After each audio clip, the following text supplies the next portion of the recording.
Are you ready? Can Crushers. It don't really get no better than this the podcast that you're looking for if you're really heavy into wrestling. Hosted by the Mark. Energy that's so amazing. Gotta keep it entertaining. Rep the Can Crusher Nation. Yeah, you know what's going down in the ring. Lights out when you hit a ding ding. Knock 'em out like boom bada bing. Hold it down, you can crown me the king. Got a shout out to the Miz and Duke the Dumpster. We choke slamming everybody, power driving, hit 'em with a face buster. Yeah, this the show you need and it ain't no need for waiting. Mark, hold it down for the Can Crusher Nation. All about wrestling and keep it entertaining. Can Crushers Wrestling Podcast. Time to break 'em, let's go. Yeah. Can Crushers. Yeah. Can Crushers. Let's go.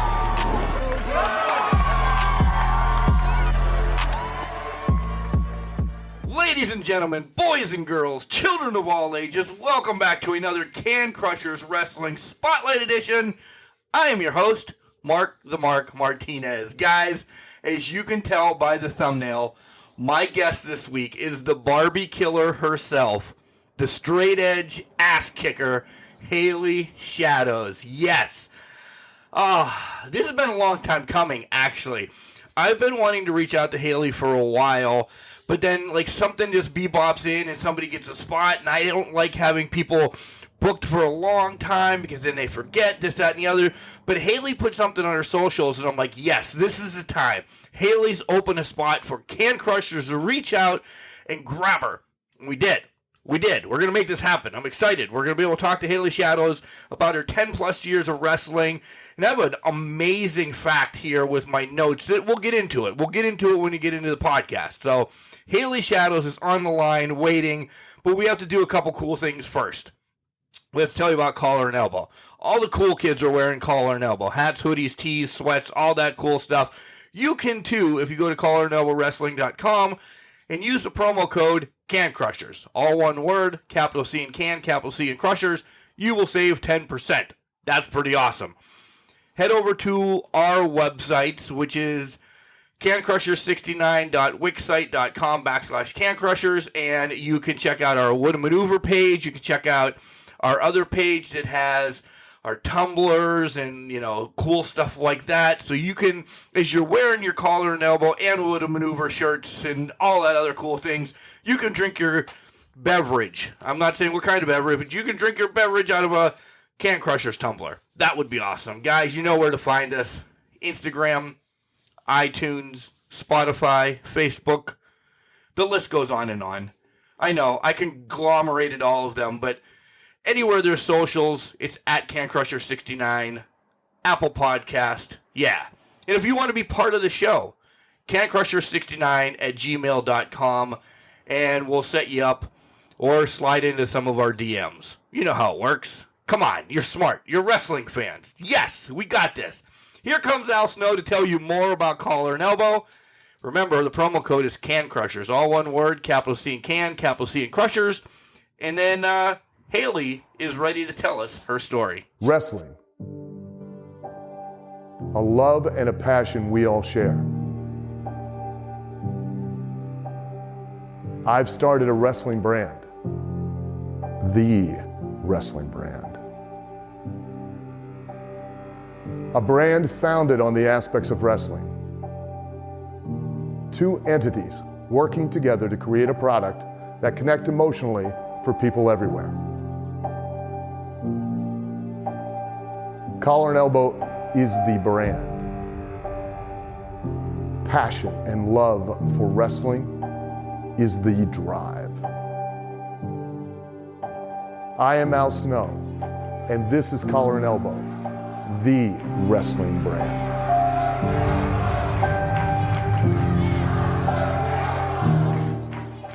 And welcome back to Can Crushers, guys. You heard in the intro how excited I was to have the Barbie Killer, the straight edge ass kicker, Hayley Shadows, come on the show. Hayley, welcome to Can Crushers. How are you doing today? I'm doing good. How are you?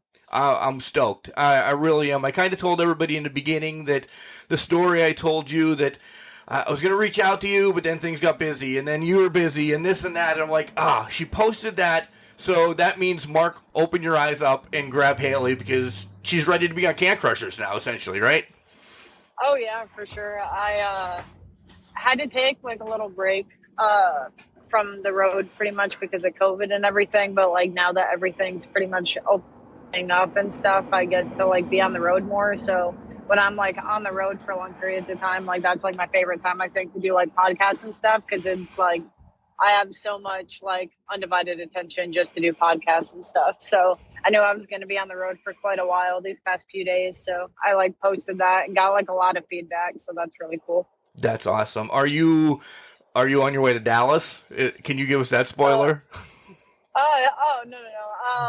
I'm actually leaving Florida right now and going back to Kentucky where I live at. So I've been on the road like quite a bit here recently. I did a show in Michigan that was like 5-ish hours from where I stay at, and then pretty much as soon as I got home, I like turned around and like went down to Florida, and that's like a 9-10 hour drive. So now I'm on my way back to Kentucky. Oh God, I know the Pennsylvania to Kentucky drive because I've been down there a few times, and it's a grueling 7 hours through ups and downs and trees and nothingness, and I'm like, this is the worst trip ever. Al better be doing something for me, or Chad Miller that was with OVW, even to see stupid Daniel Spencer. I would make the trip, but still. Yeah, no, I'm from New York originally. So, like, from New York to where I live in Kentucky, it's about 12 hours roughly. And before I started wrestling, I didn't travel at all. Like, 30 minutes to an hour was my limit. And then once I moved, I was like, okay, yeah, I'm going to have to get used to this. And then just wrestling kind of built me up better, like, on the road and stuff. So anything that's, like, under like double digit hours, I'm like, oh, this ain't anything. So yeah, I grew with that. It's almost like a peaceful, you're driving by yourself, or do you have a companion or anything with you? But it's just like peaceful, just going. You're getting to your destination slowly. Oh yeah, like, and honestly, like, I'm a huge fan of music too. So like anytime I'm like on the road, it's like if like a artist or a band or whatever like comes out with a new album, like I take that time to just like listen to it. And I've been listening to like a lot of like podcasts and stuff lately too, just to like refresh my memory of like certain things with wrestling and just like learn new stuff too. So I definitely take time to listen to music and podcasts pretty much the whole time. Nice. All right, we'll get into more music, though. Let's do the rewind to when there was a little Hayley Shadows out in the world, just finding this... Oh, man. What the hell are we getting into? Who first introduced you to this crazy business of wrestling? Mom, Dad, Uncle Joe? Probably my mom, honestly. We were in Oklahoma at the time. And I was about like a year and a half. And my mom was just like flipping through TV. And originally she wants to put on football. And she like was skipping through the channels and like wrestling came on. And at the time, like my mom grew up watching it too. So like she put it on for a second. And I guess she saw that I was like immediately like intrigued by it. And in her mind, she was like, hell no, like I don't want my daughter watching this. So she skipped it to football. And according to her, I like threw a fit, like started crying and everything. So she put it back on wrestling and like it caught my attention. And then it became like a weekly thing after that. So that's crazy at that young. Mine was like 6 with my grandfather or something like that. You're just a legit baby yet. Holy cow. Yeah.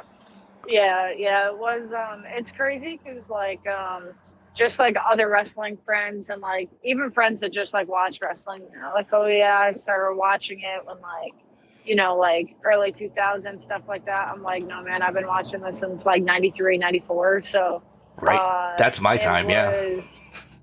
Introduced to me. Yeah, so it was like introduced to me at like a really young age, and it's been love at first sight, and it stayed that way ever since. What's the first thing you remember, though? Because you clearly can't remember what was on that day, right? It was Steve Austin, actually. Of course it was. I can't remember, like, Yeah.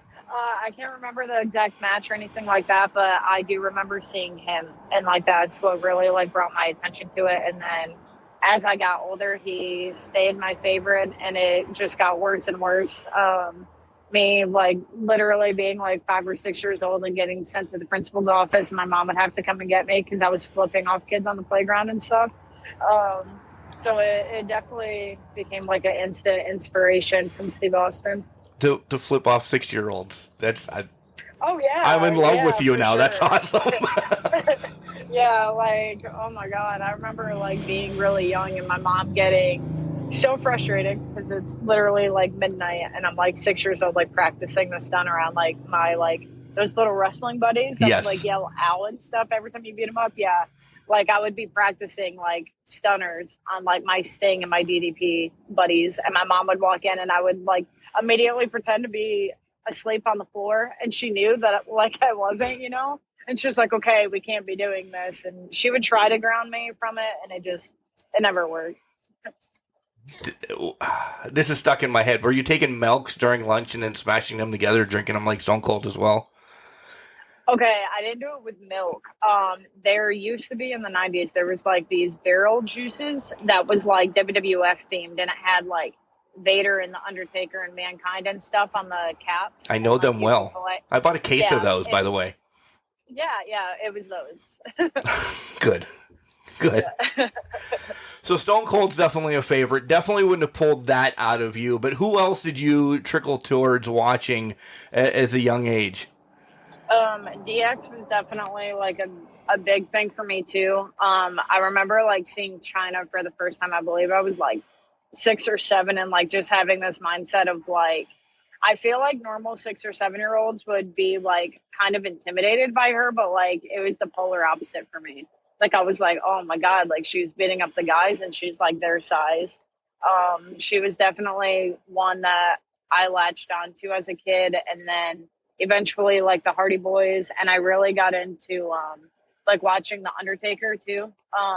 And then just getting older and stuff was like Eddie Guerrero and Edge, and seeing Jeff Hardy do more of like the face paint thing too. Definitely like trickled on to like stuff that I do in like my career and stuff like that. But like Lita and Victoria and Trish and them too, I latched on. I think at one point here in the near future of this podcast, I tell you who I think you are after watching some matches and everything. I think I have it pinpointed, but we're not there yet. We're not there yet. Okay.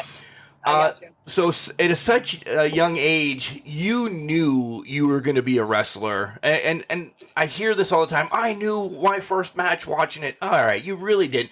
But you literally knew at such a young age that this was your path. Like, did you, I don't know your personal or anything. Did you go to any college or anything, or did you just skipped right? Because you've been wrestling. First of all, you're still young. You're younger than me. You're still young in the business and everything, but you've been in the business for about 10 years, right? Yeah. You started 10 young. years. Yeah. Yeah. So in high school, like I tried to do like a bunch of sports and stuff just because like my biggest thing was just like buying all the VCR and like DVD tapes of wrestler biographies, and like their biggest thing was like just staying athletic and like doing sports and stuff. So that was like something that I tried to do throughout high school and stuff. My family obviously wanted me to go to college and was like, oh, in case this doesn't work out or you get hurt and like you can't do it anymore, like you need something to fall back on. Well, like in my mind, I was like, okay, if for some reason I couldn't wrestle anymore, I still wanted to do something within wrestling, whether it was training or having my own show or production, literally anything that had to do with wrestling. That was like my like plan A, B, C, D. So I didn't go to college. There were a couple things that kind of like spiked my interest a little bit, but it was like I knew my family would definitely be helping me like pay for it, and it would be my time too. So it was like I had this mindset where it was like if I went to college, ultimately I'd be wasting like my family's money, like my time, when I could just like work and save and just like get out of where I was living, because it's a very, very small town and there's like no wrestling opportunities there, and just go to like a training school. So I ended up working 3 jobs for 2 years. I graduated in 2010, and I ended up moving to Louisville in 2012. So I worked 3 jobs and just like saved a bunch. And my mom and my grandparents helped me, and I ended up making like the down payment for my school at OVW and getting an apartment down there. And I don't live in Louisville anymore, but I haven't left Kentucky since. Yeah. First and foremost, I love Kentucky. The few times I've been down there, because you being from up north as well, we got another 3 inches of freaking snow today, which is disgusting. Man. Within it, yeah, right. Yeah. It's the end of March. Come on, it's over with. 3 inches of snow cripples Kentucky. Cripples it. Yeah, like, and that's crazy too, because I left for Florida like a few days ago, and on my way to Florida, I have like family sending me pictures and stuff of the snow in New York. But then my mom ended up moving from New York to Kentucky a couple years after I moved. And she's sending me pictures and stuff like from Kentucky. And she's like, dude, like we just got like rain and sleet and snow all within an hour. And I'm like, what is even like going on right now when I go to Florida and it's like 75 and sunny? So I'm like kind of dreading going back to Kentucky right now. But I think next week it's supposed to be like 75, 80 and stay that way. But Kentucky, like it's great, but the weather sucks because it's like you get all 4 seasons within like a week. As opposed to like New York, if it's cold, it pretty much stays that way until it's not anymore. Kentucky messes with my allergies real bad, but it ain't too bad. It's definitely a lot different than where I was raised in New York, for sure. Yeah, I would imagine your New York weather is the same thing that we have here in Pennsylvania, for sure. It's just cold. Miserably cold until August, essentially. Yeah. So, much. Why did you pick? And I know the answer to this, but I want everybody else to hear this. Why did you pick OVW? Because there's other places, even closer to New York and maybe Michigan or something like that. What was your? I'm going to OVW. Actually, so I have always been like a diehard like WWE fan. Like I had no idea that like the indies existed. I didn't really watch like Impact, or it was called like TNA at the time. I didn't really watch that really. It was just like my whole life was WWE. So I ended up making a Twitter account strictly for this reason. I ended up like spamming a bunch of wrestlers, female wrestlers that came from WWE, and just like shortly like describe like my situation, like how I've always wanted to wrestle and how old I was and where I lived and where I should go. And I sent out a bunch of messages, and the only wrestler that messaged me back actually was Victoria. And she told me to go to OVW. She also told me to go to college before I went. I think that was just like the experience, like vetting her to be like, hey, you know, like there's like a good chance that like this might not be like cracked out for you. So like just take that into consideration. But I didn't listen. I just went. But I ended up doing my homework on OVW and realizing who all came from that school. And OVW is known as like the Harvard of wrestling schools. And I like firmly believe that, like, just when you walk in the place, there's pictures of like every person that ever made it from there and just like the product that they put out. So I ended up going down and sitting in on like a training class and just basically watching like what all they were doing and what I was gonna like be taught how to do and what they expected out of me. And my trainer, he doesn't train there anymore, but the trainer at the time was Nick Densmore, also known as Eugene. He was there and he was great, you know, like he sat down with me and like he pretty much just had me ask him whatever. And of course I asked all the fan base questions, like how many titles have you held, and like, of course. like all this stuff, like not knowing like the inside of wrestling. But it was like an immediate thing where I think my mom knew that like that was it, but she was terrified, like, because you hear the ring, you see like these guys getting slammed and you see them like actually in pain, like, oh my God, like this for real hurts, you know. And my mom just looked over at me and she's like, are you sure like you're cut out for this? And I was like, if I'm not, I'm gonna die trying, you know. So I ended up going down there in April, and then actually moving down in June. So it was quickly after that it was just like, all right, I'm gonna beat myself up for the rest of my life, so let's go. And you love it. So don't lie. Oh yeah, like it's definitely a hate-love relationship, you know. Like I love it during the moment and like the hype before and everything like that, but man, I get up the next day and I'm like, man, this sucks so bad. But meanwhile, during the day, I'm like thinking of like new moves to practice and stuff, you know. So it's never ending. You talked about Eugene and you sitting in a mat in a training session. When I was down there with Al and Chad when they had their first combine, I sat in a training session, and Al's throwing them through everything, the ringer. Do this, do that, do this, do that. And you see the kids there. Some of them are there still, some of them aren't. He's like, all right, 5-minute water break.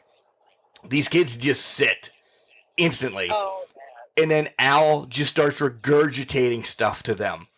I don't know if some of them are paying attention or not, but I'm sitting outside the Davis Arena where, you know, the crowd sits because I'm just being Mark, just sitting there, and I'm listening to Al, and these kids are like, and Al's just talking, and I'm like, I'm learning more from listening to Al essentially yell and teach these kids at the same time, and their heads are just spinning. They're going like, holy shit, I thought it was a 5-minute water break. It is move-wise, right, but it's not learning-wise. Right. Was Dinsmore the same way? Oh, yeah. Like, well, Nick, I think in a way, like, took me under his wing because I was pretty much the only girl in his class.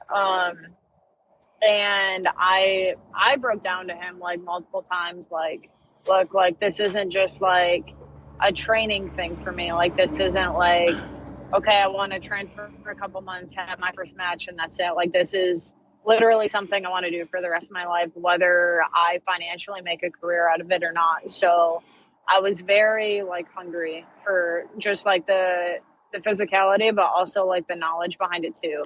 And I feel like knowledge-wise, I caught on a lot quicker, I think. And I think he like kind of understood that too, because it got to the point where it was like the first day I met him, it was like, okay, how many titles did you win?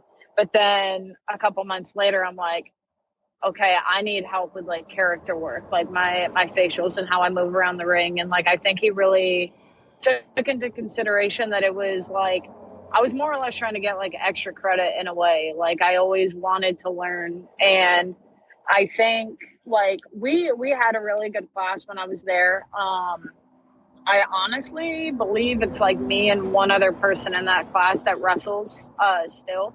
And there was like 15, 20 of us.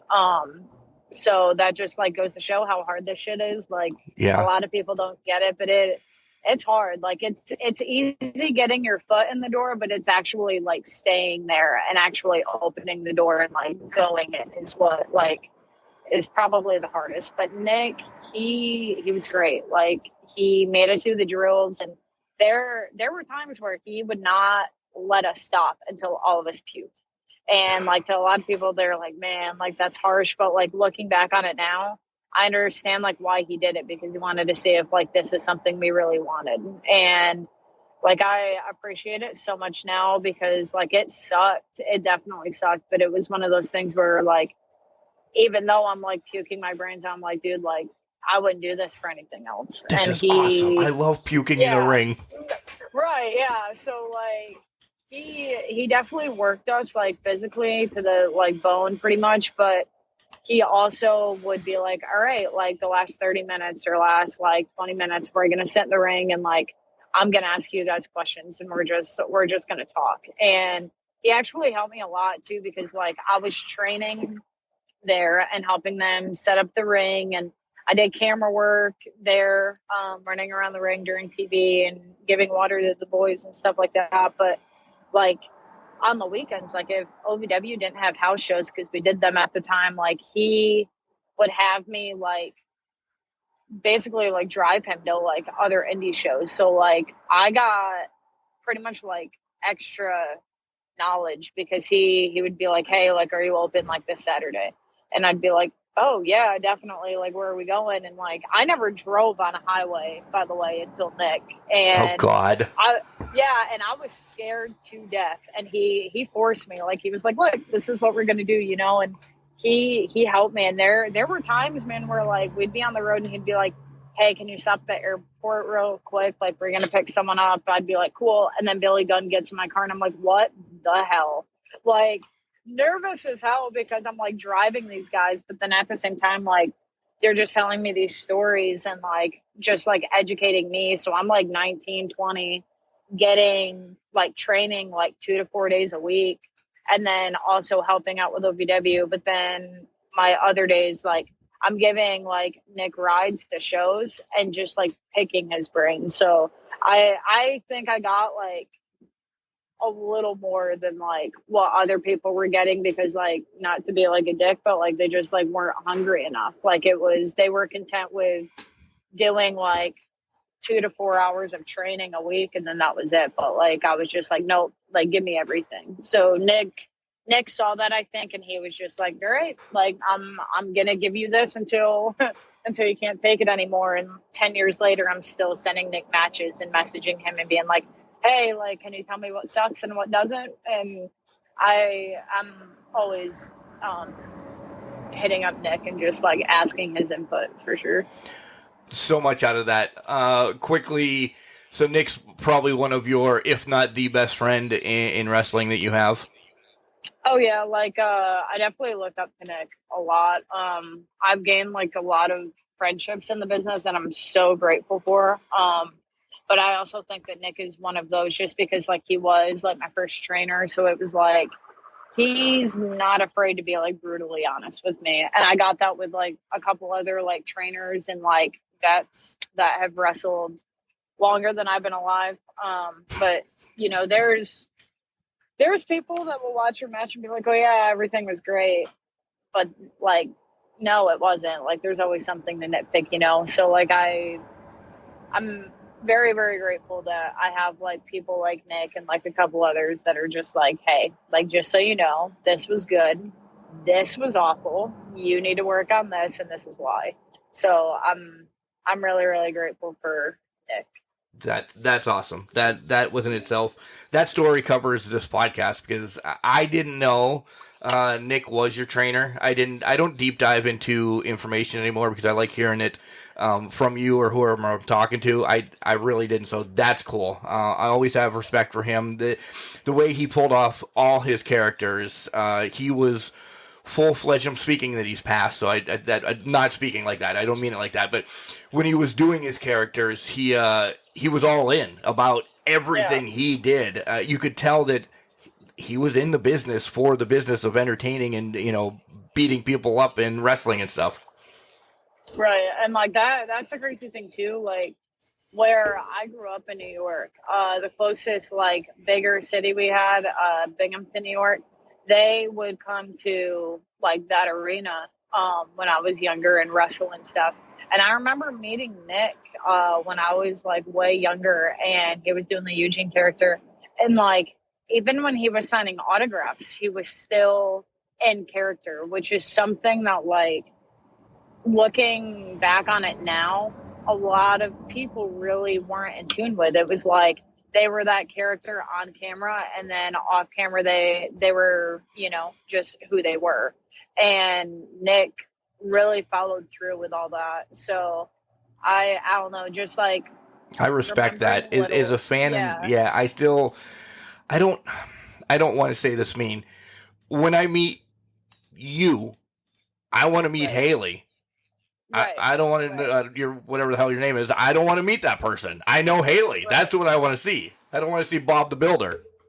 Right. And like, honestly, like, that's like one thing that I always try to like take into consideration too. Like, I guess from where I've been a fan, like an actual fan for so long, and like I got to be like 4 years old and like meet like Kane during like meet and greets and stuff, and like just random wrestlers. And like I remember like meeting Kane and like meeting Victoria and like doing meet and greets, and like they legitimately scared the shit out of me. Yeah. And like And like now it's almost like not taking away from like any wrestler or anything like that, but I feel like most of the time now with like meet and greets, it's just like not that they're like, you know, as big as they are on TV or anything like that, but you kind of forget the character a little bit and you're like, oh, like they're cool just like me, which is in a way great because, you know, like fans are like, wow, like they're just like you and me, but you're taking away like the color of the character, I think. So like anytime I'm like selling merch or like doing like a VIP like meet and greet before certain shows and stuff like that, I'm obviously not going to be in your face like screaming and stuff like I do in the ring, but I definitely try to I don't know, like I try to like meet in the middle, like be like, okay, yeah, like I'll take this picture with you, whatever, but I also try to like still incorporate like the Hayley Shadows character just because like whether you're like 8 or 80, like I want you to like walk away from like seeing my match and like potentially like meeting me and being like, wow, like that's who she is as a person, you know? So I definitely am grateful, honestly, that I've been a fan for as long as I have, because I feel like I get to take just like little things from when I was little and like remember it now and be like, oh, I could definitely kind of incorporate that in what I'm doing right now. Wow. Again, you were just leading me to so many. I want to reverse back one more time to training because you said Nick made you, you know, throw up and everything. Did you see the numbers dwindle because of that? And two, was there ever a moment in your training saying, "Oh, he's got me this time. I'm gonna go home and maybe take a week off and not go back or something"?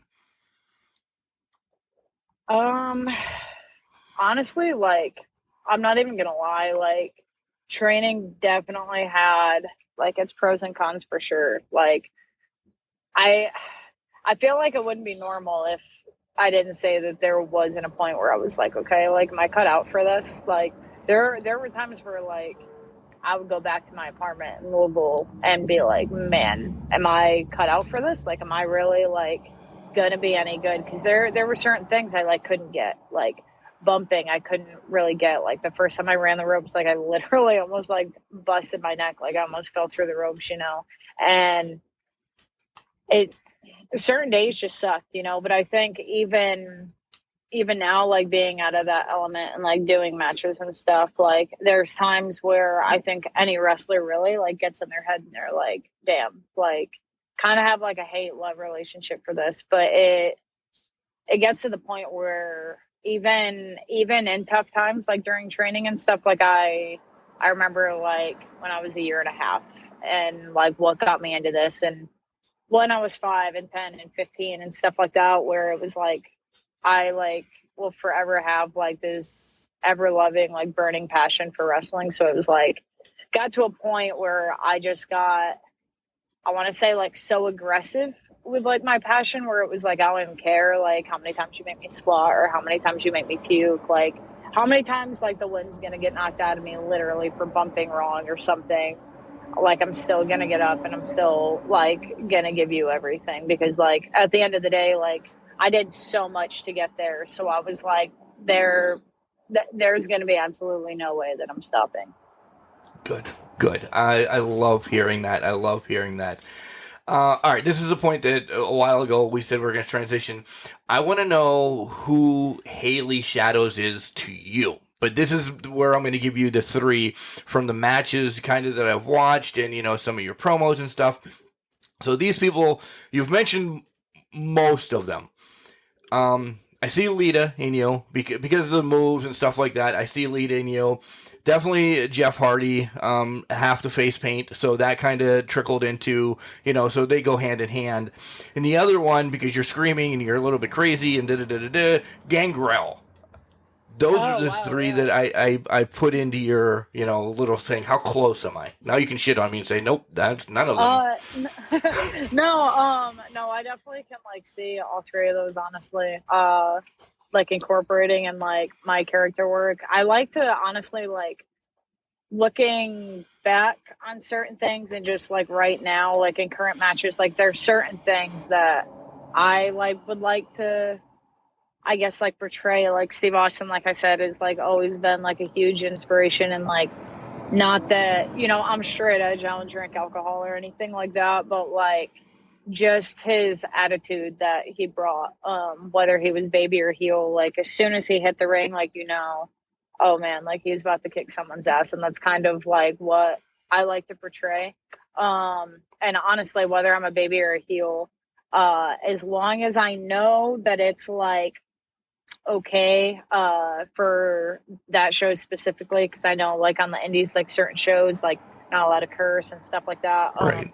If I know that it's like tolerable at the show, chances are whether I'm a baby or a heel, someone's getting flipped off.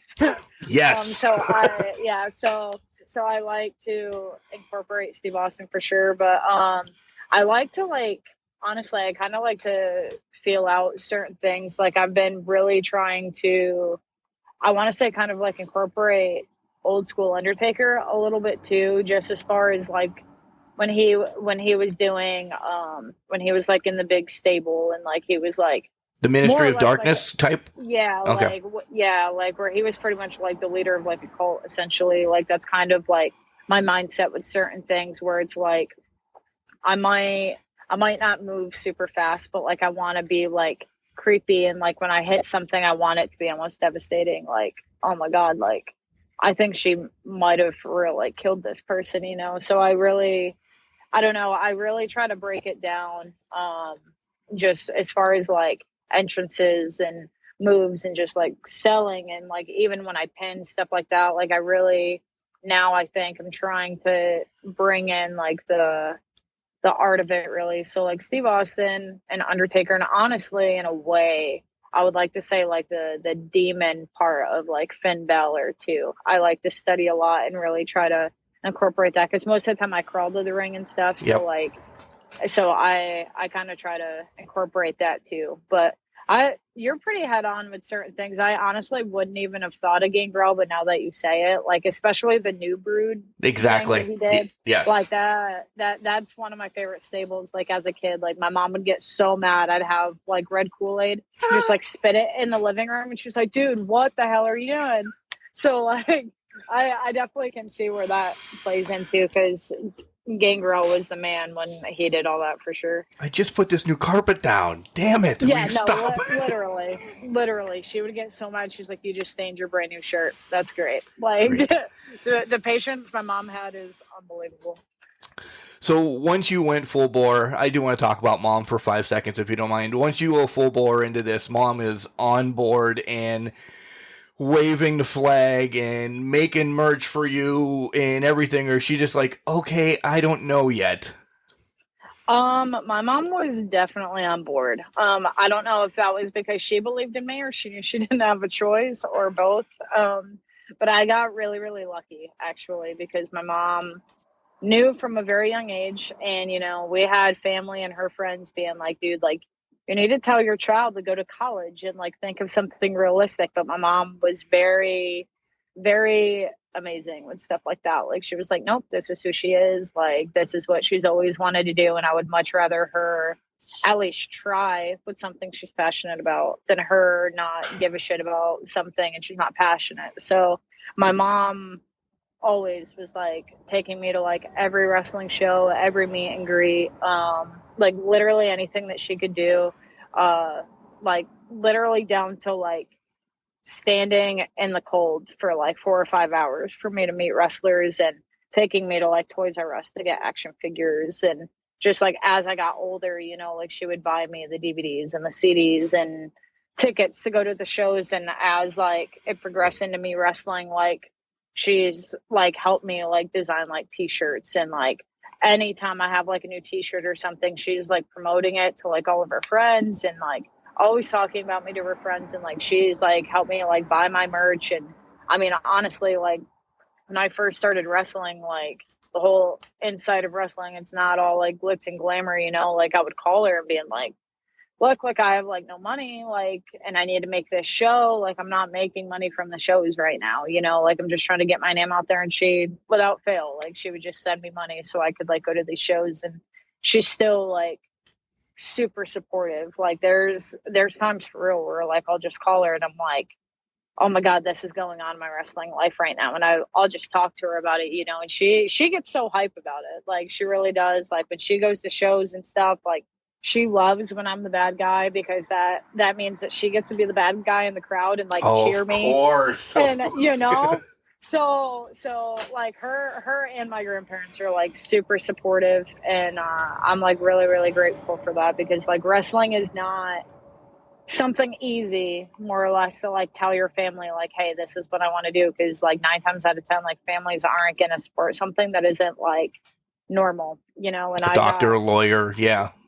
Right, and I got really lucky with like my grandparents and my mom being like, look, like this is what you want to do, then like hell yeah, we're gonna support you. Like if you need help, like just let us know. So they're all still very supportive. Like my grandparents actually are coming down next week from New York, and my grandma's like all hype about it, because she's like, oh my God, I get to go back to OVW and like cheer for you. And they're super supportive. They have like every t-shirt I've ever came out with. My grandma has like my wrestling pictures like framed up on the wall and like had me sign them and stuff. Like I love Grandma.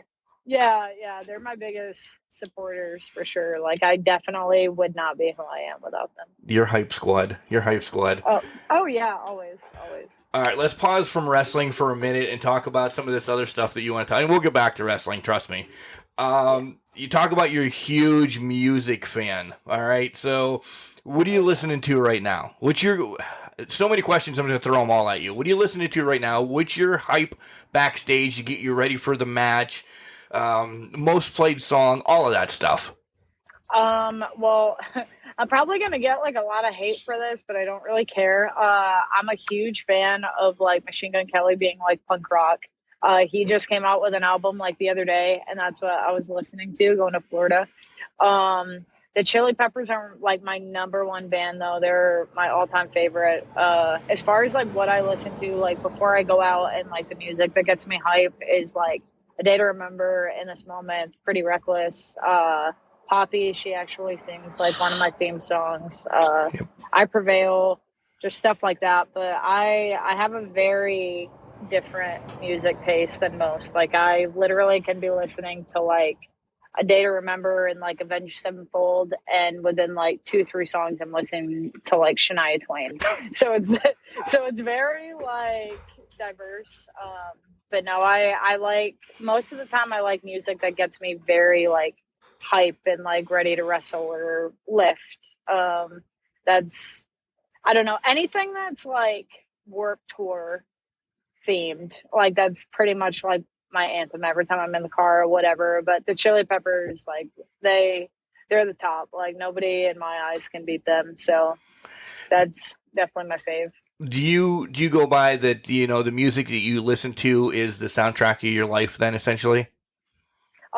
Yeah, honestly, like I feel like people that know me on like a personal level, like they know my moods by what I listen to. Like just certain songs, you know, or like certain bands or whatever. Like if I'm listening to like Juice World or like Mac Miller or something, that like, man, like, are you sad today? Like, are you good? And then like if I'm listening to like Avenged Sevenfold and like I Prevail, like literally like someone will come up to me and be like, oh, so we're mad today. You know, we're taking on the world. Like, right, yeah. So just, you definitely can tell what kind of mood I'm in by the music I listen to. Yeah, I hear you there. I really am. I listen to some of those that you mentioned, but if I'm stupid or anything, get ready. I'll have legitimately like the Backstreet Boys on. If I'm in one of those just stupid moods to be driving and piss people off on the road, I'm listening to Backstreet Boys and dancing. They're like, what is this lunatic doing going down I-95 at 70,000 miles an hour dancing? You're out of my way now, is what I'm thinking. No, literally, like I was stuck in traffic going to Florida. I was in Alabama, I think. And I was in traffic for like an hour. And I was like, you know what? Like, whatever. And I just started playing like Spice Girls and NSYNC and Backstreet Boys and Smash Mouth. And I had my windows down jamming. And I literally had people on the highway laughing. The person in front of me rolled down their window and started jamming too. Like they were dancing to what I had playing. And I was like, that's what's up. Like, I think like 90s music especially was like way ahead of its time. Like and I don't know if it's because I was like born in the 90s, but I feel like way ahead of its time. Some of the And, greatest. like, It really is. man, really. And like, I don't know, like I always talk to people about like certain artists and stuff that I feel like should have like blown up way more. Like I feel like Alanis Morissette was so underrated. Like I feel like she Yes. should have blown up way more than what she did. And like I'm honestly like I'm a huge fan of Lana Del Rey too. And like I'll listen to her in the car, and it's like I wish that she was like way bigger than what she is, because it's like just her voice is like so ahead of what it should be. Like she's very like vintage sounding, but just like the time frame that she really like popped off and stuff, I'm just like, man, blown away. I could see you driving down the road, listening to Spice World or any, yeah, with, you know, half of your face paint on, and then you look over and you're like, tell me what you want, what you really want. I'll be like, what is that crazy lady doing? Man, find me a good Screamo cover of that song, and I promise you I will gladly go to the ring, and I'm not even playing. Deal. Well, I'll have friends write it up. Yes. Another thing that you're very passionate about, and I am too. In fact, as you're listening to this podcast right now, folks, because you know it's recorded early, Mark is at the tattoo parlor right now. That's awesome. Yeah, I am working on it's a sticker sleeve of logos of professional wrestlers. And there's some that you might know on there, like The Rock and The Undertaker. And you've been in the ring with one of the people that's on my arm. Ray Lynn is a huge, I got her. I love Ray Lynn. Right? So I don't know what I'm getting right now, because my tattoo artist is like, all right, this is the stickers you're getting today, and it's going to be a whole sleeve of sticker logos. That's awesome. But your tattoos, not sticker logos of wrestling stuff, but you're huge into tattoos, right? Yeah, definitely. What was your most painful one? Probably the one on the inside of my left arm. I had so many people warn me before I got it done, and they were like, look, you're probably going to get up and like want to take a break or walk out. Like, this shit sucks. And I was like, no, like I have a high pain tolerance. He started and I was like, oh my God, this sucks. And there was no relieving point. Most of the time when you get tattoos, like there are certain areas that's not as bad as before. No, that entire tattoo sucked. Yeah. I have a, you remember those rubber bands that you used to wear for like Live Strong or this, that, or the other? I have one that says, oh yeah. Yeah, I have one from my grandmother that says love, hope, and then the breast cancer, and her name's on the back on my wrist. Right where, you know, your vein is. That is the worst. I stopped. I cried. I'm like, Really? You have to stop doing this. He's like, I'm almost done. I'm like, I don't care. This sucks. You see that I ended up getting my wrist tattoo too, and like people warned me about that. They were like, man, where the veins are, like it sucks. Like I literally was like watching him do it, and he was like, are you good? I'm like, yeah, like because the last 3 tattoos I had prior to that one were like the worst. Like it was like I didn't know if it was like, okay, like maybe I'm getting older and like I just can't like take pain, or like it was like the general area. But when I got my wrist tattooed, it was honestly a relief. Like I was like, whew, okay, this is like a cakewalk compared to like the last 3 that I got. So I don't know. I think it depends on like the person too, and like just like the general area, because there's certain tattoos on me that like didn't hurt at all, but with other people it was like excruciating. So I think it just depends. I didn't want to hear that. I wanted to hear you say you cried a little bit too, because guess where I'm going? Well, guess where I'm getting my tattoo right now today, folks. I know it's on the inside of my arm, man. so I'm gonna probably be Well, see, like your wrist hurt really bad, and mine didn't, and then the inside of my arm hurt. So maybe it might not like be that painful for you. Yeah, maybe, or maybe I'm gonna call you back crying. Haley, this Please, sucked. yeah, please send me a video. I will. Video games? Are you a big video game guy? Girl? Yeah. Yeah. Listen, we're all the same. It's fine. I know. Like certain games, I honestly like. It's funny, but like I can't play like Call of Duty and stuff. Like the motion of it makes me sick. So I can't play those, but I'm a huge fan of like wrestling games, of course. Just like different sport games like Madden You're and me like then. FIFA and stuff like Yes. that. Yeah. Yeah. And then like the kid in me, like I like playing like the SpongeBob games and like Mario Kart and stuff like that. So I like my music taste. I have like a taste for a little bit of everything, really. Yeah, and you're a huge. I'm gonna get all the whole list that you put up there. You're a huge Funko Pop collector. Oh my God, yeah. Like I literally have like a room in my house specifically for them. Like I went to Florida, right? And my mom called me twice and was like, "You have packages at the door." I had like 3 or 4 pop figures come in while I was gone. I have over 700 right now. And of course, this collection is anything and everything. Then, right? You're just not one thing. Oh God. Right. Yeah. Yeah. Like I wish, like I wish that I was like, nope, this is like the only thing I'm like collecting, but like no, like it's a little bit of everything. I have like wrestling, of course, and then I have like horror movies, musicians, Disney movies, pretty much anything Tim Burton, like Nightmare Before Christmas and Coraline, stuff like that. So just a little bit of everything. Your realm is from one end to the other, because if you're saying horror movies to Disney is in the same sentence, that's unbelievable. Oh yeah, definitely. Like I literally have like Scream and Jigsaw and like Michael Myers, but then like right next to it, I have like Lilo and Stitch. So in Moana.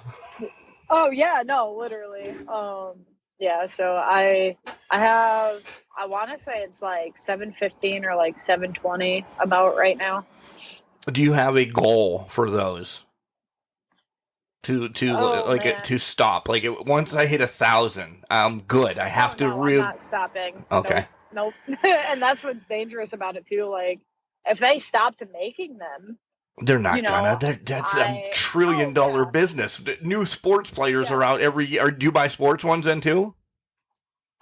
A little bit. Like I'm one of those that would rather like play the sport than watch it. So like really the only ones that I collect sport wise is wrestling. Okay. Like obviously like the bigger like athletes like Michael Jordan and stuff like that, like I'll collect, but I don't go deep into like the soccer and like the NFL pops and stuff just because I don't really watch it, so I don't really know much of like who they are or anything. I have a couple, okay, and they're all wrestling ones. But what's your fascination? And my fascination is because of wrestling ones. So I have to have a wrestling one, and my wife's stop, you have to stop, and I'm like, I can't. You know how I am. But what's your fascination with them to have them? Do you just like the head or what why? I honestly, I don't know. Like, I know when I was younger, Beanie Babies were like a big deal to me. So I think, like, in a way, it was just like, this is like it's a transition era of like Beanie Babies. Yes. Yeah. It's like I always collected like wrestling action figures too. Like I started collecting them when I was 4, and I took a break for a little bit, but I collect them still now, and like they're in my pop room too. So I think it's just like that little kid factor in me that's like. I get hype about it. Like I go to conventions and like the Walmart like closest to my house, they're really good about like adding like new like Walmart exclusives and stuff. So like I get real hype about it, and I do like a lot of pre-orders and stuff like that. So I think it's just like the little kid in me that's like, oh look, and like I don't take it out of the box or anything like that. But it's just one of those things that like you get to like hold on to like that little like kid in you, you know? So I think that's probably what it is. I agree. I agree. Quick story about that. My best friend's parents owned a pizza shop in town, and he had to work there. So it was like 10 o'clock when they were closing. Every Monday night, our Walmart, which is about an hour away, would get their truck. And we knew this. So we'd close the pizza shop. I'd help them do whatever. And then we'd truck over an hour away, and the truck is just backing up. So it's a Monday night. We're supposed to be at school the next day. F anything that's going on. We know the new Jax figures are going to be in this box. These Walmart people have now become accustomed to us coming. So they're digging the boxes out to get us the hell out of the way because we're not like in the back, but we're peeking in the door. Did you find a wrestling one? Where you find her? And this is like 95 because that's what we are. So I understand the whole wrestling, the wrestling ones. I do. That was us. Oh yeah. Yeah, like my mom, like she was great. Like cause like in the 90s and stuff, when they would release like new action figures, they had like the WWE shop magazines that would come out. They would be like, oh, like this is when this one's releasing, whatever, Yep. whatever. And my mom would know, you know, like I would get the magazines every month, and immediately that was the first thing I turned to. And I'd be like, oh my God, mom, like this series of like this specific one, like this is what I want. My mom would take me to like Walmart or Toys R Us. I don't know if it was just like a northern thing or like people in the south got it too, but KB Toys KB was like Toys. a I really knew you big were going to toy mention that. Yeah. store. Yeah. That was probably my favorite place to go because like they had like the single series, and then you know you could get like the 2 packs, and like I bought like the elimination chamber cage there and everything like that. So anytime I knew that they were coming out with like new Jax figures or like Mattel or whatever, like I was like huge into being one of the first ones to get them. Yep. I want to make some references to some names because we're going to transition back over to wrestling. You've been around 10 years, but you've fought and, you know, been in the ring with some amazing names. And now you're almost transitioning in. Slap me through the phone if you want, but you're transitioning to the next generation that's coming because you have, you know, Jessie Bell, you have Heidi Lovelace. Guys, look up if you don't know who it is. Come on, I'm just using these names because that's who you wrestled them. Amazing Maria, Right. you know, Ray Lynn, Scarlett. Now you have these names coming up that you're in the ring with as well. Dream Girl Ellie, Hollywood, Charlie Cruel, Shauna Reed. Do you think, again, you're young, and I want to continue to say that you're young, but do you think that you're almost like an elder states person now? Come on, I mean, Amazing Maria and Hollywood. We Oh we yeah. know that we can put it together. If people don't understand what I'm trying to say, look it up. I'm not going to give it completely away, but Amazing Maria and Hollywood are one and the same, essentially. So, Right. Oh yeah. Like Hayley is definitely like a younger version of Maria, just like in a like new generation form for sure. Like same attitude and everything, just Oh, like yeah. a different look, you know. But yeah, I think in a way, just because like I've been grateful like within my time of like wrestling, just like the locker rooms that I've got to be a part of, and just like the people that I've got to learn from, I get to take that knowledge and like base it on like newer talent that haven't gotten all of that experience yet, which is like cool in a way. Like I guess I never really thought about it, but I didn't think I would be one of those that like people came up to and like asked me for advice or like, hey, can you watch my match and let me know what you think, which is like a really cool feeling because it's like people actually trust and like believe in you and your work. So that's really cool. But no, I think just because of I guess how long I've been doing it and like who I got to work with and work under and stuff like that, that other people are kind of like aware of that in a way. So I get to help like newer talent and like even talent that's like been around for a while. They just haven't had that chance to get that kind of like knowledge and stuff yet. So I get to like help a little bit of everyone, but also like learn at the same time. So it's really cool. with you being in Louisville, I'll say it correctly now that I've been there.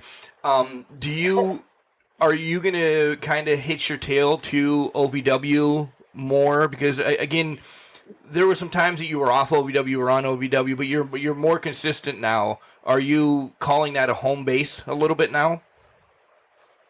Yeah, I took some much needed time away for a little bit just to kind of figure out who I was. And then I feel like I pretty much did that. So now I'm back at OVW for long term. And I've been calling it my home base for a couple months now just because I'm there like weekly or monthly or whatever. So I'm glad to be back though. I feel like since Al has gotten a hold of it, it still has like the same roots, like the name is still there, but Al is putting his spin on it. And I feel like his spin is definitely working just because it's a different feel and like a different vibe. And we have really, really good talent there. And just how many eyes are watching us now is really cool because I honestly don't think trillions. Yeah, I don't think it's ever been this high in numbers at all. So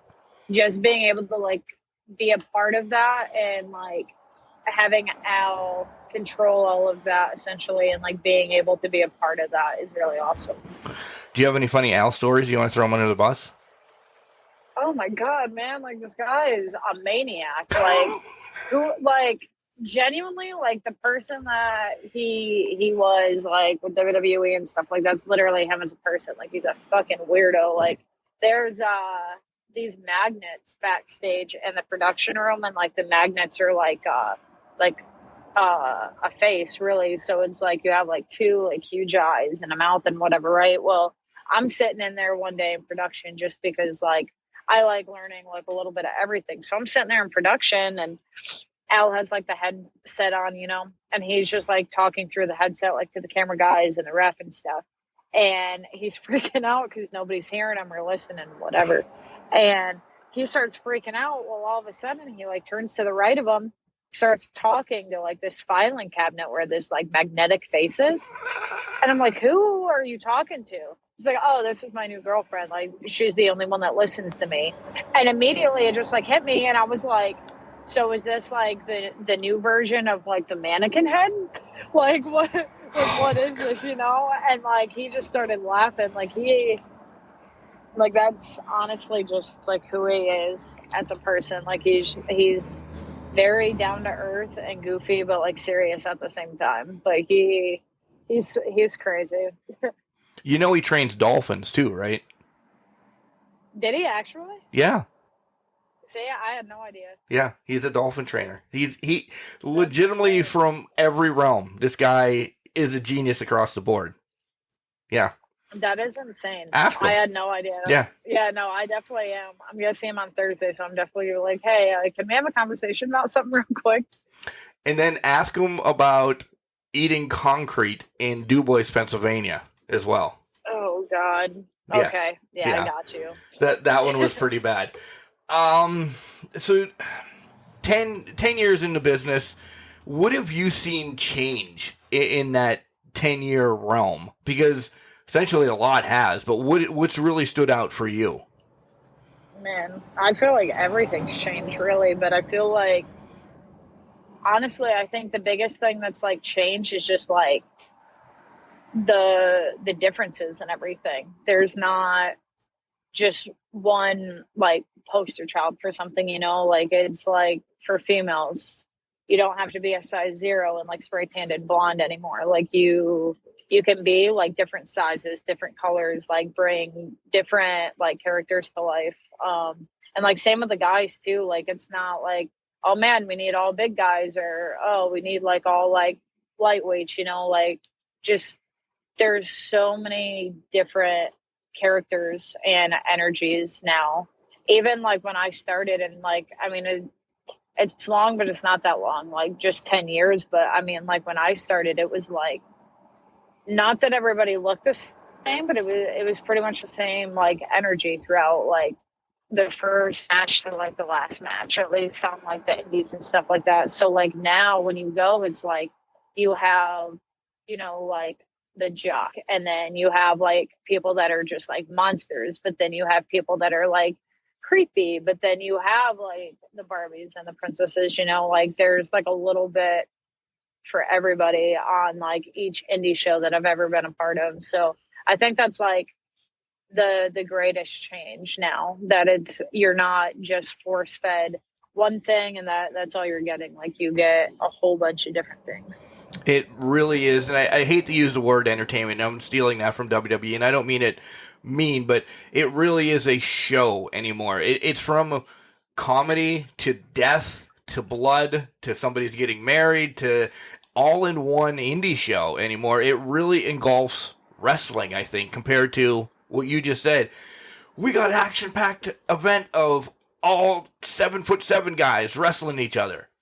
Right. Oh, damn. I probably wouldn't have bought a ticket if I knew it was going to be all big guys. That's not my style that I liked. Yeah. So, yeah. Yeah, and like that's like the greatest thing too. Like I always like compared wrestling to like a circus for like so many reasons. And I feel like one of the biggest things is like when you go to a circus, like you might not like, like the poodles that are on like the first part of the show or like the trapeze, like in like the second part, but you love like the cannonball and like the elephant and the magicians and stuff like that. And I feel like wrestling should always be like that. Like it shouldn't just be all like hardcore matches or all like lucha matches or anything like that. Like I feel like it's only fair for the wrestlers, but the fans especially, to like give them a little bit of everything, Yeah. How much wrestling are you getting to watch now? Because like you said, you're all over the place anymore, but how much do you get to engulf by yourself? And can you watch it as that fan, that 1.5-year-old fan? It sucks because I can't watch it as much as I would like to.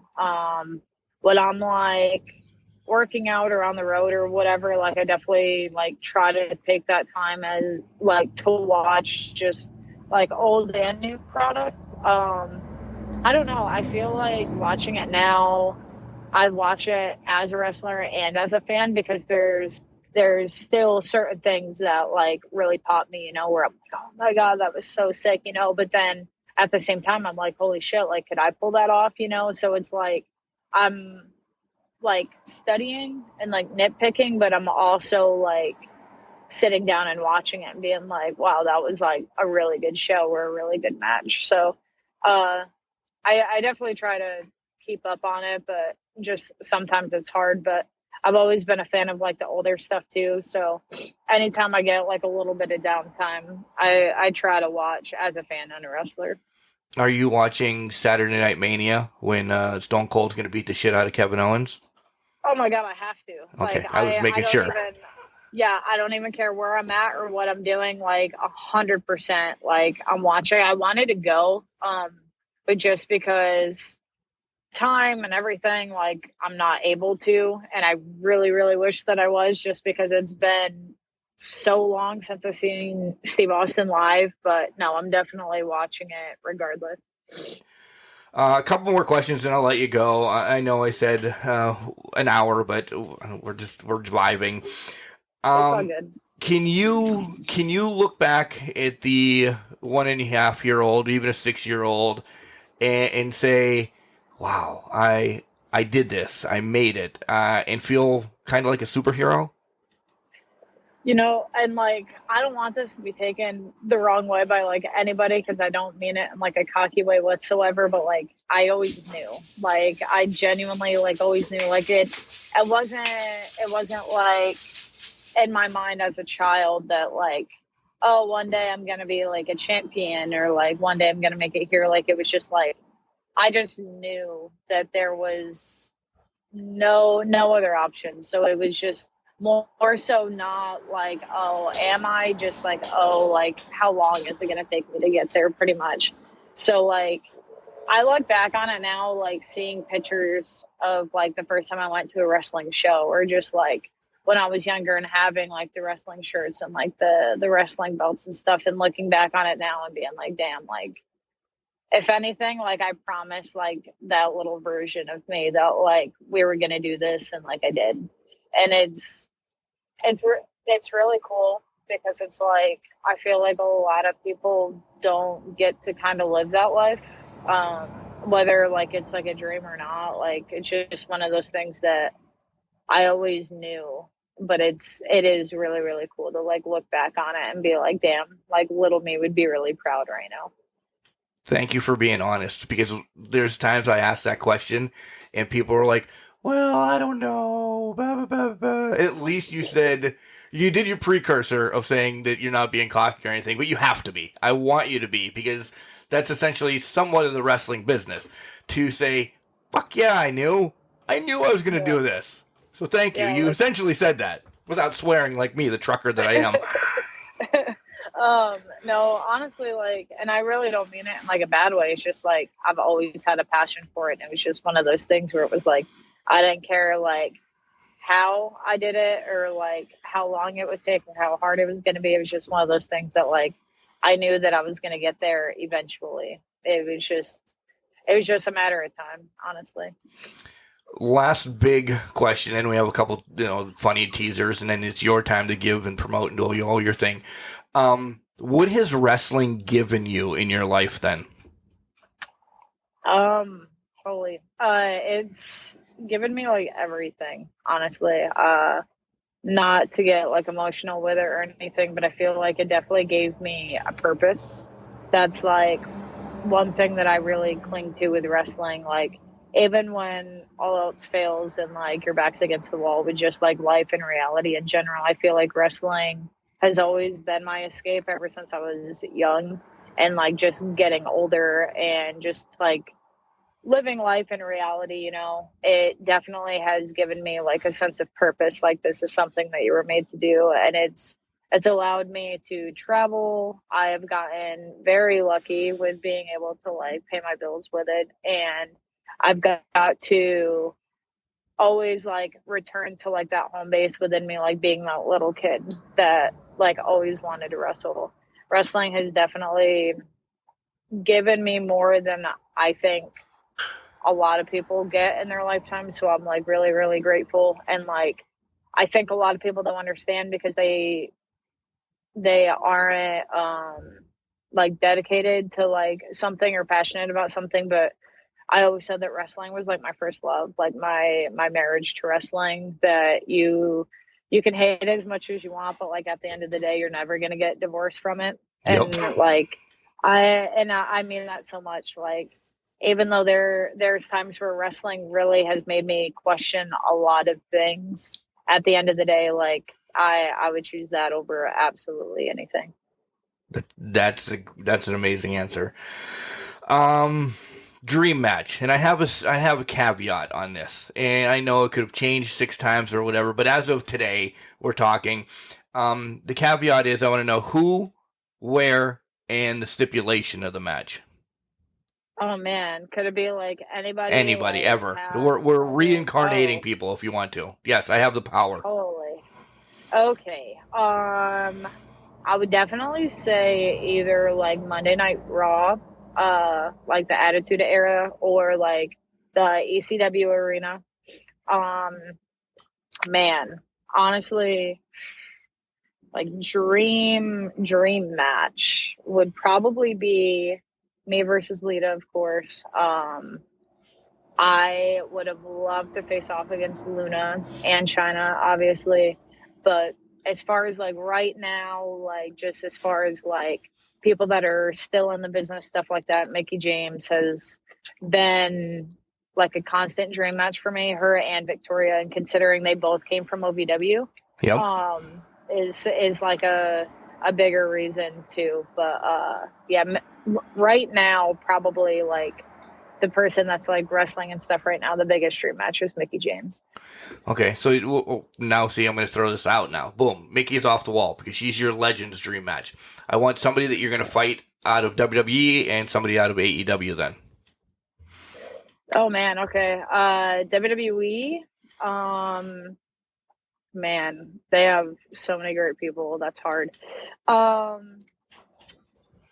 probably would want to face off against probably Becky Lynch. Just because I feel like her style's insane.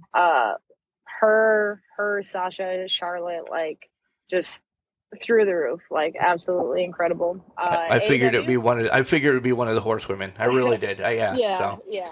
you forgot poor Bailey, but okay, nonetheless. Listen, Bailey, I love Bailey, and she's so great. But I just think of like babyface Bailey versus like heel Hayley Shadows, and like that's just so sad. Yeah. Like, yeah. like she's terrific. Like she's amazing. But I just think of like just like a very big heel and a very big baby face. But as far as AEW, I would very much like to go against Ruby, just because one, she came from OVW, but just like the backstory in that is just she's actually the reason I started on the indies. When I stepped away from OVW, she took me like under her wing and like took me on the road with her and stuff like that. And I got to like train and work with her a little bit. And she honestly took me on like the indies for a good like year or two. So just, I guess, more or less like having, like, I guess like AEW's eyes, like on seeing what like her and I could like do together now, as opposed to like when I was still like very new and like in training, I feel like would be like really cool and like a cool like stepping stone. And last question, do you get to talk to Victoria that much? Do you because since you blew her up on Twitter? I haven't actually. Okay. My tag team partner, Shauna Reed, got to wrestle her a couple years ago, and I'm still pissed off about it. We've had Shauna on the show. Yeah. Oh yeah, Shauna's great. But I haven't been able to like actually like sit down and like pick her brain or anything, unfortunately. But if she ever does like some sort of like seminar or anything like that, like I'm definitely all about it, because she inspired me more than I think she'll ever be aware, honestly. Yeah. Okay, this is your time. 1, did I forget anything that you want to bring up? 2, sell your merch, give your socials, where you're going to be, yada, yada, yada, all of that stuff. I don't think we really like missed out on anything. I think we hit like the pinpoints of just like my career and stuff like that. But, my socials, I believe, are like the same for everything. So like Twitter and Instagram, it's Hayley, Hayley _Shadows. And then my Facebook is Hayley Shadows as well. And then as far as like April goes, pretty much every Thursday, I'm with OVW, which is in Louisville. And it's the same like Davis Arena that it's been since like all of eternity, years. pretty much. Yeah. And then my first like indie show, I guess, in April is in Muncie, Indiana, where I'm actually the women's champion. And that is April 9th. But like any show that I have, I like to promote like the flyer at least like a week ahead of time, with like posters, promos, stuff like that. And then as far as like merch, I obviously like sell it at the shows, but any kind of like t-shirt, picture, whatever. I don't have an actual like site with like pro wrestling tees or anything like that. I do it all myself. So like any like t-shirt, anything like that, like just like Instagram, Twitter, Facebook, whatever, just like direct message, and then we go from there. Yeah, and she's quick on answering back, guys. Let me tell you, we've had this back and forth for a couple of days, and like I put my phone down thinking, okay, no disrespect, Hayley, wrestlers don't get back to you in time. Before I put my phone down, you were writing back. I'm like, holy shit, this is somebody that's on the ball. She really wants to come on the show. Do you want to? We got everything straightened away. I'm like, yeah, this is what I like. Somebody that's on top of stuff. So, kudos to you, kid. See, like it's insane, because like my friends that like don't wrestle and stuff like that, they're like, man, you haven't texted me back in like 3 days. Like I thought something happened to you. I'm like, oh, sorry. Like I don't pay close attention. Then when it comes to wrestling, it's like totally different. It's like, wait, what is this about? Wrestling? Okay, hold on. And then I'll like reply, but then like I'll have like 3 or 4 other text messages from like people that I work with, or like just like high school friends, whatever. And I'm like, I'll get back to them when I remember, you know. Nice. Shout out to the high school friends. See you later. I know. I love you endlessly. It's just wrestling, you know. Wrestling. Guys, everything, she'll be tagged on all this stuff too, to make it easy. If you are stupid and don't know how to follow people, she'll be tagged on all our socials as well. Hayley, I had a blast. Thank you for coming on the show. Thank you for opening up and chatting with us here today as I'm getting a tattoo, which was actually Monday, but it's still today when people are listening to it. Oh yeah, definitely when you're like done with your tattoo session, send me a picture, because I'm curious as to like who's doing it and what it looks like and stuff, because it sounds awesome. I will for sure. Again, thanks for stopping by. Oh yeah, absolutely. Can Crusher Nation, that was Hayley Shadows. Yeah, the Barbie Killer, the straight edge ass kicker. Some great stories. I didn't know that she was so engulfed in OVW prior. So now coming back to OVW and me knowing more about OVW now, and Al and the stupid Daniel Spencer there and all of that stuff. But yeah, great interview, man. I had a lot of fun hearing her story. 1.5 discovering wrestling, and mom being essentially like the godmother, showing her wrestling and then taking it away and then giving it back to her. That's awesome. Knowing that wrestling was going to be it from that day. There's something put in the back of her mind at 1.5, seeing Stone Cold flip people off and know, hey, this is what I'm going to do. This is the stories that I love, knowing when you know wrestling. I say this all the time. I love talking to wrestlers because everybody's got a different story, and you don't get to hear them. So this is a platform for it. And that's why I welcome anyone and everyone to come on. Let's talk wrestling. Let's, just shoot the shit and talk. We can talk about their matches. We have Hayley back on and talk about more matches, about her teaming with, one of our favorites here on Can Crushers, Ray Lynn, and stuff like that. But it's just getting to know her and, the story of finding the business. Oh, man, I love it. I really do. Hayley, once again, thank you for coming on Can Crushers. I had a blast. I hope you guys did too, listening to it here on the Spotlight. Remember, we are on Spotify, iHeartRadio, Apple, Stitcher, anywhere that you can find podcasts. We are there. Search us up. You're listening to it right now, so follow us there. Instagram, Facebook, and Twitter, all of it's at CanCrusher69, or drop us an email at cancrusher69@gmail.com and schedule your time. Slide into a DM. So, let's talk. Let's be on Can Crushers. But again, remember, just because you're trash, it doesn't mean you can't do great things. It's called the Garbage Can, not Garbage Cannot.